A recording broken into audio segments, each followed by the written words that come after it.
Yeah, bang bang rail. When I talked to Cliff Fields years ago, yeah, I was talking about when there was a fight at the Rainbow, when he fought Ronnie Redrops, yeah, for the title, and I said to him, "How was it?" He said, "Listen, it was pathetic, mate." He said, "There's no way that Ronnie Redrops should have got in the ring with me, yeah." He said, I felt quite embarrassed the way it went. He said, there's no way that I could not hurt him. I had to hurt him to stop him, yeah. I said, so what about Lenny? What about when he fought Lenny? He went, I've got to give Lenny his due and respect as a man, really, to get in the ring as boxing or even unlicensed fighting to get in the ring. He's never done any boxing in his life. He is an unlicensed fighter as such because he's biting, kicking, and gouging eyes out and all that sort of thing. That's unlicensed fighting. But that finished in a way when we started doing a thing like called Box On, and we was with Frankie Warren because Frankie Warren stopped all that as such. Yeah? So I remember when I fought Brian Hall at the Rainbow, and it was the Box On, the film called the Box On. I'm in it, yeah, and when I see Lenny there, Lenny was at one stage he was there with a white shirt and he was doing all the tickets by the ring, yeah. And then when I must have seen before that he got changed into it because he had a black jumper and all that and black trousers and being with Frankie Warren. He was with Frankie Warren walked up to us and had a talk to us and he just was more or less taking the mickey out of me because he said that I should have knocked Brian all out. He would have knocked Brian all out, yeah. But I don't think he fought Brian Hall. I don't think Lenny fought Brian Hall. Brian Hall was a good fighter, mate. He fought a lot of good fighters, Brian Hall, and he was a good pro as well, yeah. And I was saying to Cliff, why do you think Lenny got into this unlicensed fighting? He said because of the money. He said, but Ray, when he fought me the first time, it was quite easy for me. He said, and when he fought me the second time for a big wage, he said, and I really, really bashed him up bad. He said, but I give Lenny respect, right, because he got in the ring with me, knowing what damage I'd done to Ronnie Redrops, what damage I'd done to all the other people that I boxed as unlicensed fighters, and then he got in the ring with me. Right? He's never put a pair of boxing gloves on in his life, you know. And there he is once again. He said, and he could listen. He wanted to have a fight with me, but he couldn't. He couldn't beat me. He said he beat Roy Shaw, bashed him up really, really bad. And he said Roy Shaw was a professional fighter.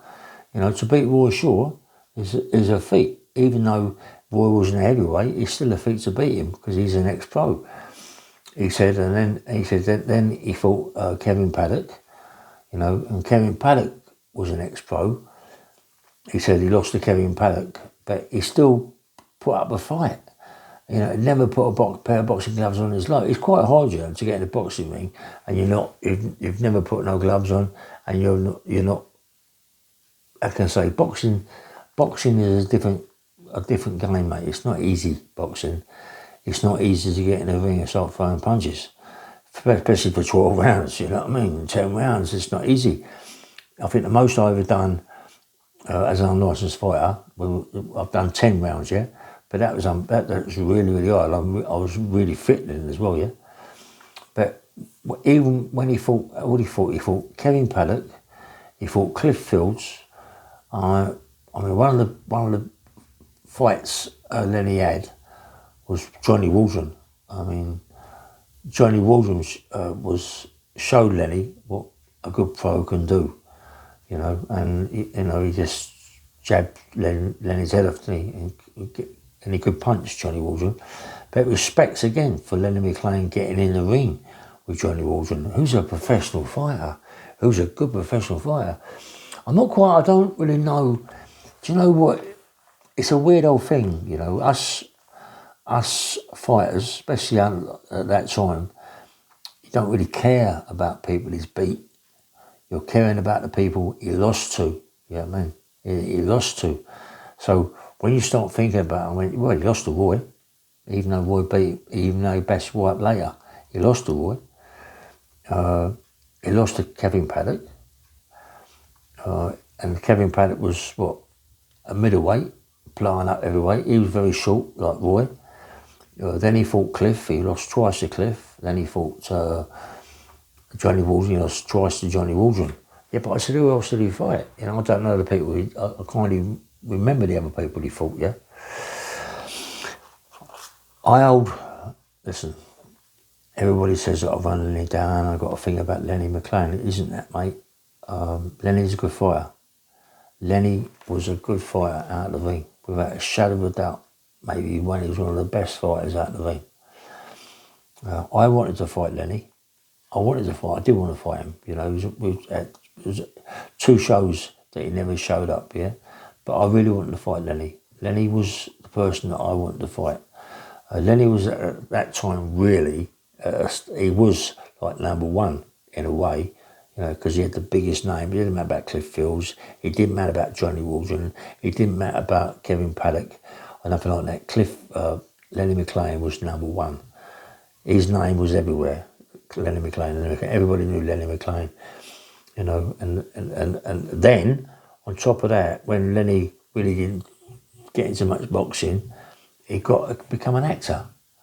He became an actor. Was it Lock, Stock, Two Smoky Barrels, was it? And other bits and pieces, you know. And he became a good actor then, you know. And then his book sold about 2 million, 3 million copies. So Lenny McLean became a millionaire when he died. Rest in peace, Lenny McLean. You know, and I hold my hands up to him, big time, to do what he did. Got in the ring as an unlicensed fighter. He started the unlicensed fighting because he did.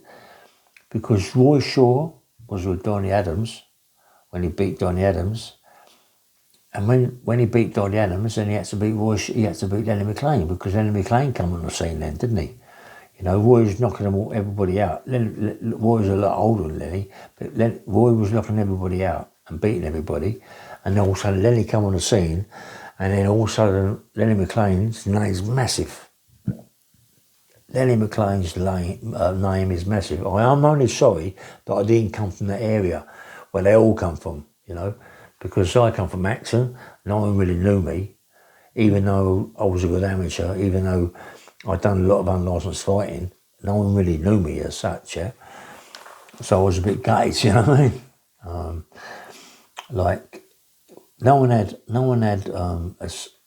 do you know what, I've been trying to get hold of this video for such a long time, you know, and it's when we had our own shows in Acton Town Hall, me and a guy called Bob Coleman, it was called Hillman Promotions, and there was a video made of the two promotions that I had,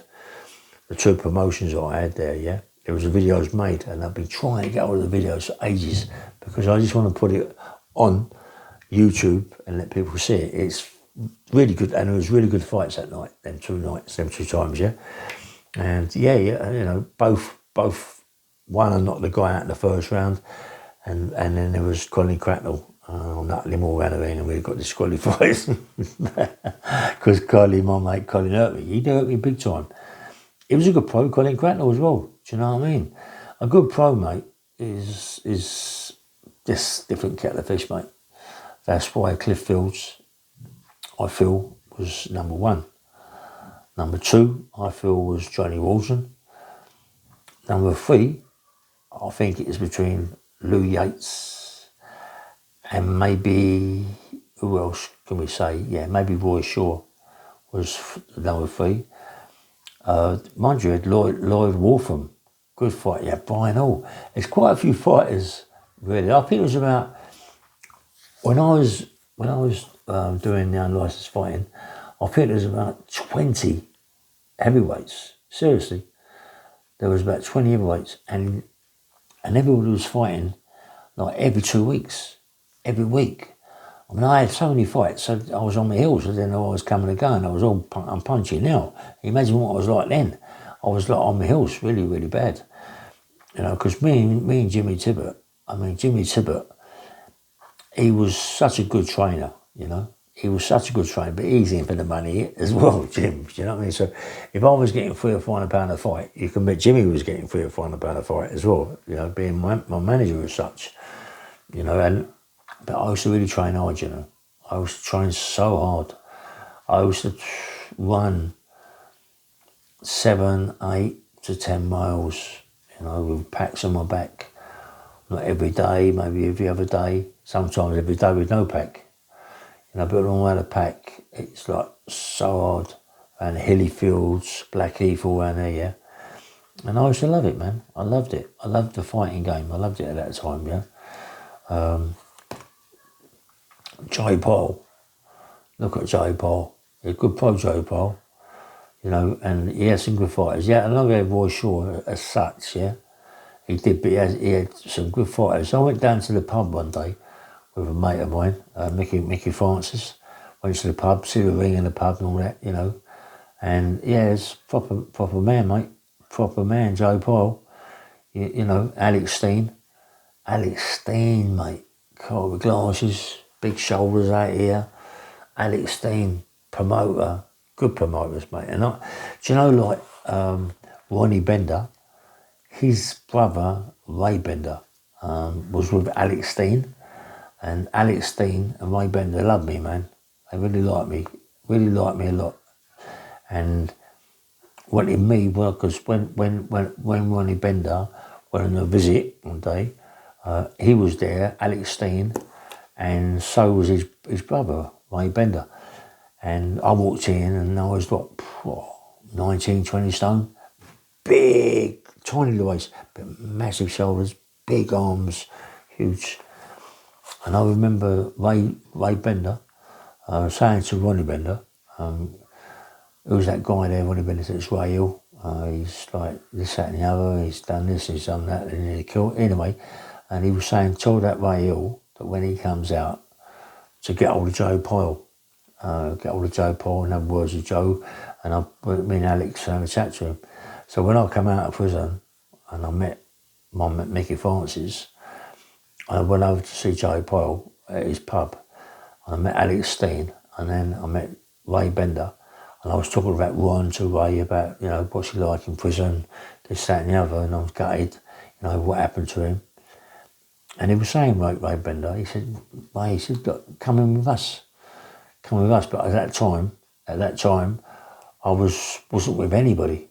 I was just training, wasn't with anybody, and I just said, look, let me get myself a bit fit, get myself a bit well first. But I was massive. I was really, really big. But it was a different kettle of fish to be big and to box, yeah. So, like a fool, I pulled away from it and I went to Lewisham and went with Jimmy Tibbett, you know. And when Jimmy Tibbett we went to lots of fights, and I see Ray Bender, and I see Alex Steen, and I see Joe Pyle, and I'm talking to them, and they go, what happened? Why didn't you come with us? You know what I mean? You'd have had a lot more money, you'd have gone afford a lot more than what you are now. But I said, look, I'm quite satisfied with being Jim, you know what I mean? I train hard, always done a Beckett. He went, yeah, I know. He said, we see you done a Beckett one day. Anyway, I was gutted really. I should have gone with Alex Steen and Ray Bender, and Joe Pyle, but I didn't. Yeah. But when I used to meet Joe Pyle down at my mate's place in Twickenham, and I talked to Joe Pyle about all his unlicensed fighting, and Alex Steen was there, and I ruined it for myself really. You know, like if you stick to something, stick to it. Don't wander off, because sometimes you might only earn £400 or £500 a time, and you think, what I'm going to do? I'm going to go and do an armed robbery and go get myself 20 grand.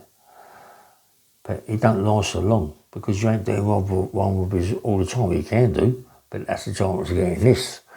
So 20 grand is gone. But if you're fighting, that monkeys are monkeys. You're having 2 or 3 monkeys a week. You know what I mean? It soon mounts up, doesn't it? You know, but I know I was on my heels as well. I know that for a fact. But I love my boxing. I love my unlicensed fighting. I was only sorry that I didn't fight Lenny. I really wanted to fight Lenny big time, yeah.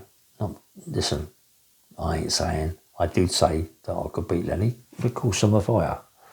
You know, that'd have been such a good fight, mate, me and Lenny. Honestly, it'd been so good. It'd have been a brilliant fight. I mean, I was gutted really when everything went boss high for Len. I was so gutted, you know what I mean? But his daughter, you know, she's writing a book about Lenny now. And I wish her all the best. I wish her all the best for the book, you know. I hope it goes a long way for you. You know, and I'm doing the same thing. I'm writing a book. My book's got so much content, it's crazy. It's mad. Honestly, it's got so much content, you're going to love it. Anyway, listen, this just very quick, just a quick little video, really. So this is Bang Bang Rail. Please press the like button and subscribe. Nice one, boy.